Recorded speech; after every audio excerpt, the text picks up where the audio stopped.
এবার ক্যামেরার সামনে কেঁদে ফেললেন তৃণমূলের সাংসদ। আপনারা সকলে জানেন, লালবাজার অভিযানকে ঘিরে একেবারে চরম অস্বস্তিতে রয়েছে রাজ্যের শাসক দল।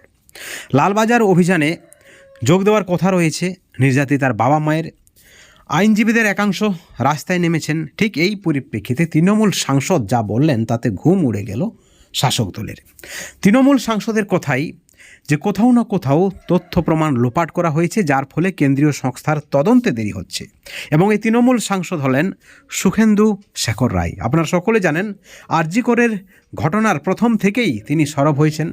রাত দখলকে তিনি স্বাগত জানিয়েছেন এবং তিনি একই সঙ্গে বললেন যে যেভাবে ডাক্তাররা যাদের কাছে মানুষ যায়, আমরা যাই বাঁচার জন্য, সেই ডাক্তাররা রাস্তায় বসে আছেন, রাস্তায় শুয়ে আছেন, প্রতিবাদ করছেন। কারণ কি?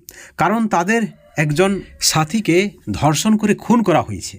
তারা বিচার চাইছেন এবং সেই বিচার চাওয়ার অধিকারটা সকলের রয়েছে। এবং তিনি বলেছেন, আমি রাস্তায় নামবো, আমার সঙ্গে কেউ না নামলে আমি একাই নামবো।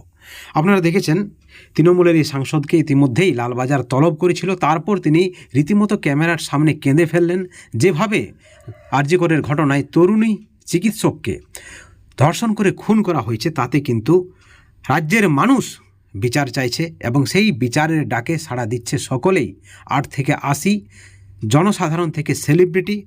এবং এখানে তৃণমূলের সাংসদের দাবি, অবশ্যই যারা দোষী তাদের কঠোর শাস্তি হোক এবং তিনি রাস্তায় নামবেন। সব ধরনের বাধাকে অতিক্রম করে তিনি রাস্তায় নামবেন। কারণ যারা জনসাধারণের ভগবান, যারা মানুষকে জীবন দান করে, তারাই আজ রাস্তায় রয়েছে। বন্ধুগণ, তৃণমূলের এই সাংসদের মন্তব্যকে আপনারা কেমন চোখে দেখছেন?